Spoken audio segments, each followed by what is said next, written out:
오늘 아침 전북권 주요 뉴스입니다. 김제 벽골제가 입장료 유료화 이후 관광객 감소로 고민입니다. 부족한 콘텐츠의 섣부른 유료화라는 지적도 대두됩니다. 스마트폰에 원격 조정 앱을 심어 수천만 원을 빼돌리는 일이 벌어졌습니다. 휴대폰 악성 코드, 대책이 시급합니다.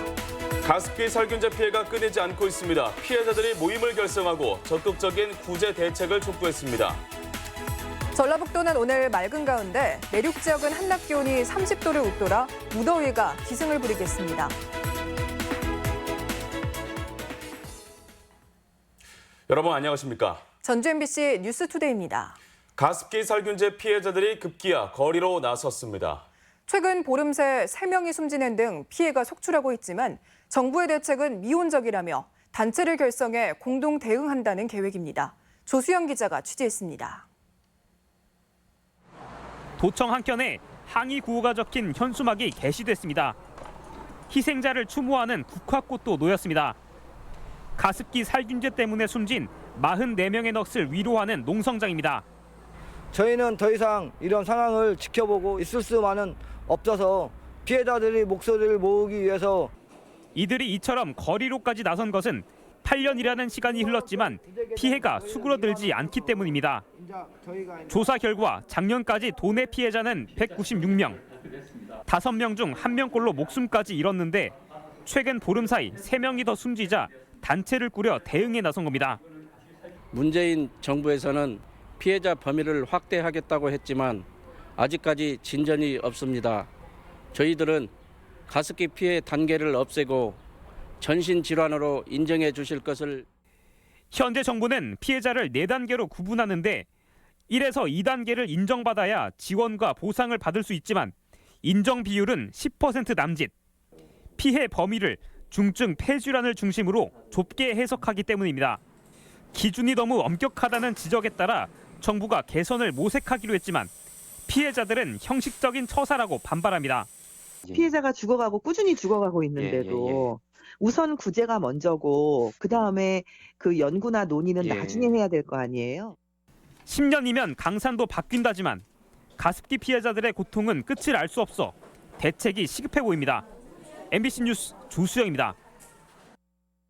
도내 내륙에 오늘부터 무더위가 찾아올 전망입니다. 전주 기상대는 오늘부터 사흘 동안 전주와 완주, 정읍, 무주, 남원 등 내륙의 낮 최고 기온이 31도를 웃도는 무더위가 기승을 부리겠다며 폭염 예보를 발령하고 야외 활동에 유의를 당부했습니다. 기상청이 이달부터 도입한 폭염 예보는 폭염이 발생하기 하루 전 내려집니다. 도내 현안 사업 추진을 위한 관련법 처리가 국회 공전으로 차질을 빚고 있습니다. 국회가 2달 넘게 열리지 못하면서 도내 현안 사업인 탄소산업진흥원 설립과 남원 공공의료대학원 설립 관련 법안이 소관 상임위원회에서 논의조차 진행되지 않고 있습니다. 또 이달에 국회가 정상화한다 해도 선거제 개편과 민생 관련 법안 등에 밀려 자칫 장기 표류하지 않을까 우려됩니다. 원격 조정 앱을 변형한 악성 코드를 이용해 현금 수천만 원을 빼돌린 보이스피싱 조직원 4명이 검거됐습니다. 보이스피싱의 악성 코드 기술을 결합한 신종 범죄인데요. 최근 이런 유형의 범죄가 급증하고 있어 주의가 필요합니다. 허연우 기자입니다. 전주에 사는 50대 여성 A씨는 지난 3월 자신을 경찰이라고 말하는 사람에게 전화 한 통을 받습니다. 개인정보가 유출됐으니 휴대폰에 보안 프로그램을 설치하라는 내용이었습니다. 통화 내용대로 A씨가 설치한 앱은 원격 조정이 가능한 악성 코드. 경찰이라고 주장한 사람은 곧 A씨의 휴대폰을 마음대로 조작했습니다. 그리고는 A씨의 계좌에서 현금 4,200만 원이 빠져나갔습니다. 전화를 건 사람은 보이스피싱 조직이었고 A씨에게 악성 코드를 깔게 한 뒤 돈을 빼간 겁니다. 휴대폰에 악성 코드가 한번 설치되자 공인인증서 등 각종 보안 장치도 무용지물이었습니다.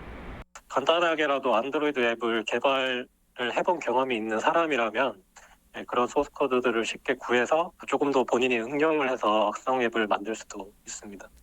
악성 코드를 이용한 보이스피싱 범죄가 최근 급증하고 있습니다. 지난 23일에는 서울에서도 같은 수법으로 피해자 49명으로부터 7억 4천만 원 상당을 뜯어낸 보이스피싱 조직이 검거됐고 지난해 11월에는 광주에서도 한 피해자가 1억 4천여만 원을 뜯긴 사건도 있었습니다. 특히 보이스피싱을 의심한 피해자가 수사기관으로 전화를 걸어도 설치된 악성 코드가 보이스피싱 조직원에게 자동으로 연결시켜 안심시키기도 합니다.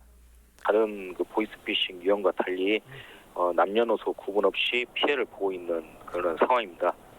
경찰은 스마트폰 이용 시 보안 프로그램을 활용하고 보이스피싱이 의심될 경우 링크를 열기 전 신고할 것을 당부했습니다. MBC 뉴스 허연호입니다. 과잉 생산된 양파의 가격 안정 대책이 추진됩니다. 전라북도는 온화한 기후로 작황이 좋아 올해 양파 생산이 평년보다 16% 많을 것으로 예상됨에 따라 양파 14,000톤을 유통시장에서 격리하기로 했습니다. 시장 격리를 위해 출하 중지와 수출 확대, 자율 감축이 추진되며 소비자를 대상으로 한 양파 팔아주기 운동도 진행될 예정입니다. 군산에서 생산되는 쌀이 2년 만에 다시 수출길에 올랐습니다. 군산시 농업기술센터에 따르면 쌀 수출 시범단지에서 생산한 신동진 쌀 1.8톤이 지난달 말 말레이시아로 수출됐습니다. 한때 연간 2,700톤까지 수출되던 군산 쌀은 한중 관계가 악화되고 가공업체가 파산하면서 중단됐다가 2년 만에 재개됐고 올해는 20톤 수출이 목표입니다.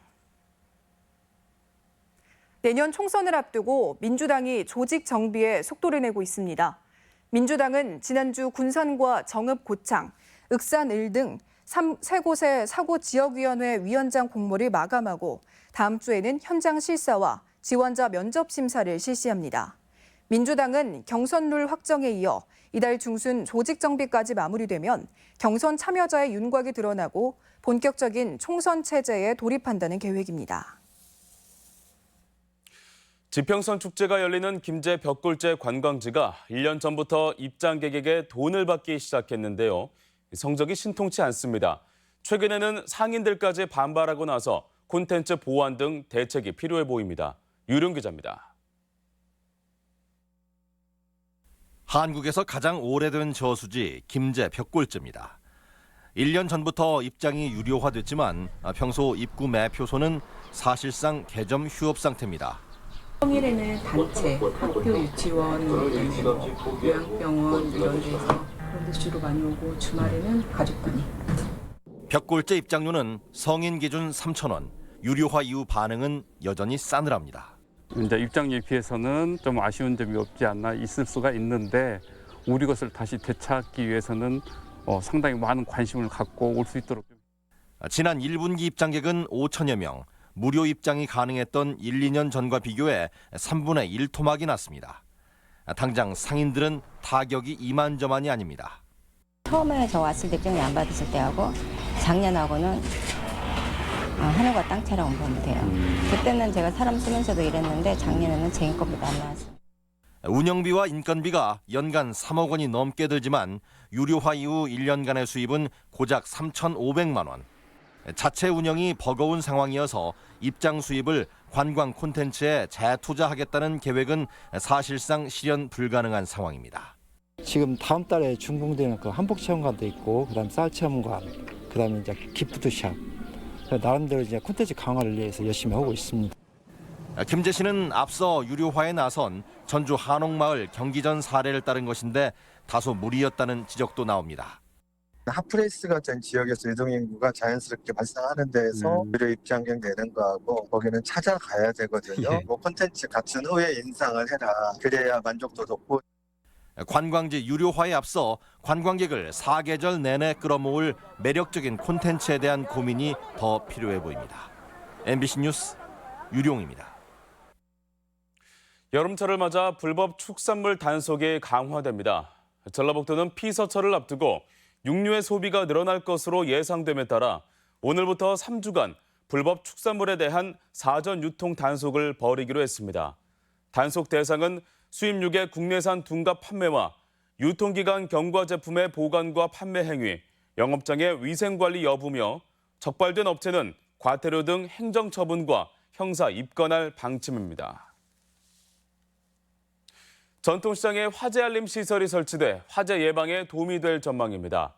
익산시는 최근 중소벤처기업부 공모에 금마시장과 남부, 함열, 황등시장 등 4곳이 선정돼 국비 9,400만 원으로 화재 알림 시설이 구비된다고 밝혔습니다.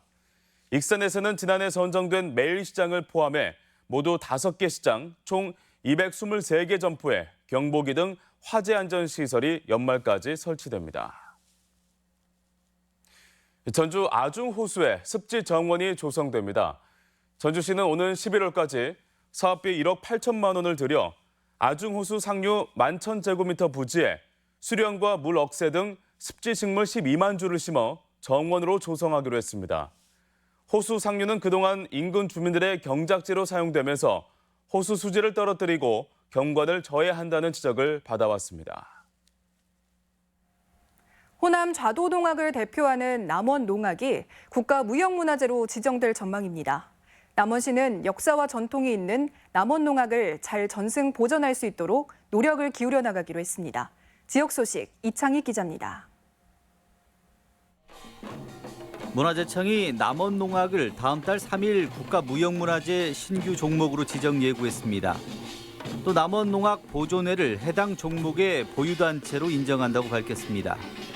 남원농악은 금지면 옹정리의 마을농악 도구물굿에서 유래됐으며 지난 98년 1월 도무형문화재로 지정돼 활발한 전승활동을 해오고 있습니다. 남원농악은 좌도농약 특유의 부들 상모를 이용한 상모 노름이 특징이며 남원은 전국에서 유일하게 전 읍면동에 농악단을 운영하고 있습니다.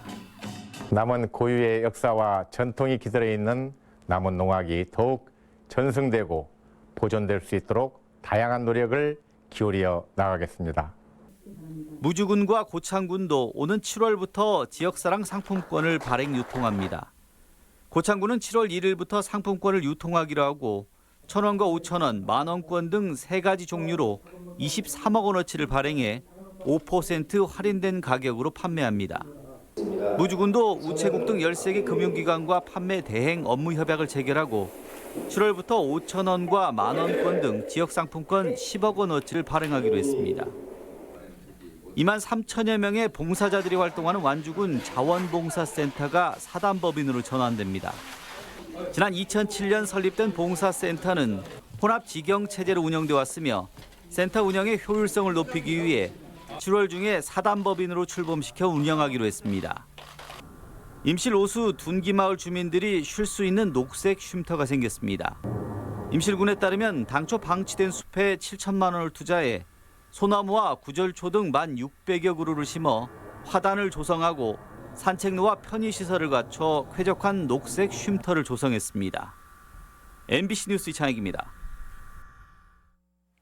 기록의 사나이로 불리는 이동국이 어제 상주 상무와의 경기에서 전북현대 소속으로 200번째 득점에 성공했습니다. 1998년 프로 무대에 데뷔한 이동국은 지난 2009년 전북현대 유니폼을 입은 뒤 전북에서 418경기 만에 200호 골을 달성했습니다. 자기 개발과 골목 상권 회복을 위한 군산 동네 문화카페에 대한 관심이 높아지고 있습니다. 군산시에 따르면 다음 달 3일부터 시작되는 제2기 동네 문화카페에 2,700여 명이 수강을 신청해 지난 3월 개설된 1기에 비해 200명이 증가했습니다. 강좌가 480여 개에 달하는 동네 문화카페는 주민을 대상으로 공예와 전시, 악기 연주 등 다양한 프로그램을 동네 업소에서 10주 동안 진행합니다.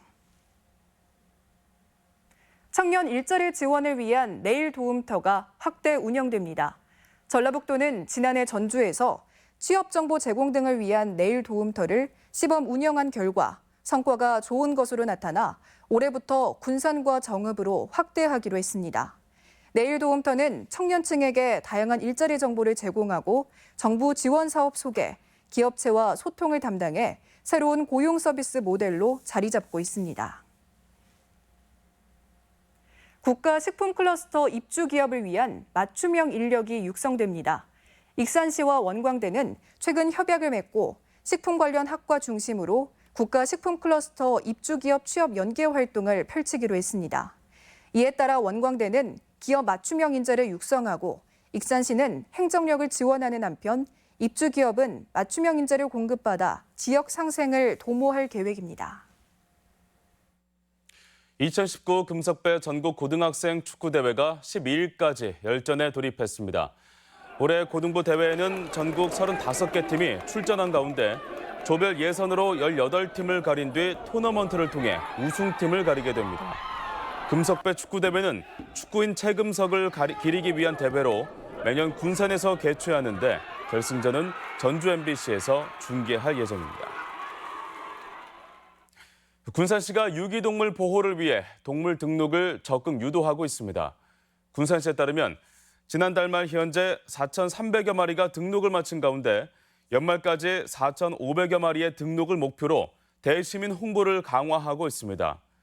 동물 등록은 관내 17개 동물병원을 방문해 반려견의 등록번호를 부여받으면 되는데 미등록일 경우 동물보호법에 의해 최대 60만 원의 과태료가 부과될 수 있습니다. 우리 지역 행사와 문화 소식입니다.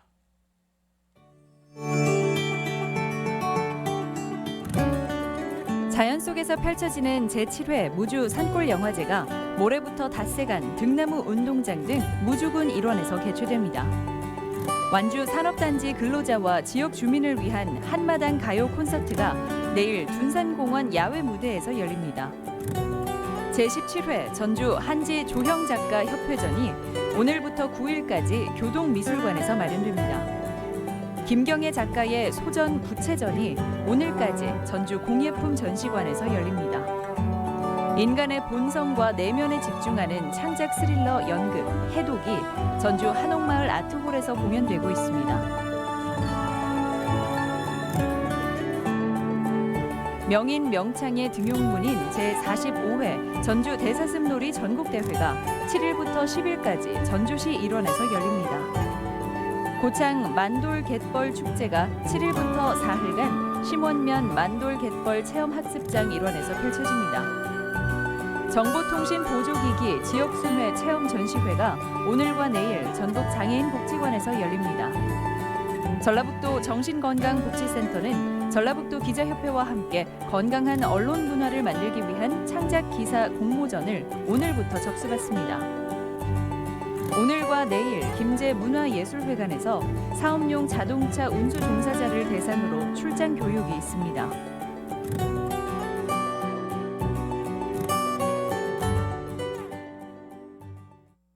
이어서 날씨 전해드립니다. 전라북도는 오늘 맑은 가운데 내륙 지역은 한낮 기온이 30도를 웃돌아 무더위가 기승을 부리겠습니다. 지역별 기온입니다. 전주는 아침 기온 15도에서 낮 기온은 30도, 익산은 14도에서 29도, 동북권이 무주가 13도에서 30도, 진안이 11도에서 28도, 서해안권은 군산이 15도에서 27도, 고창이 13도에서 28도 등을 기록하겠습니다.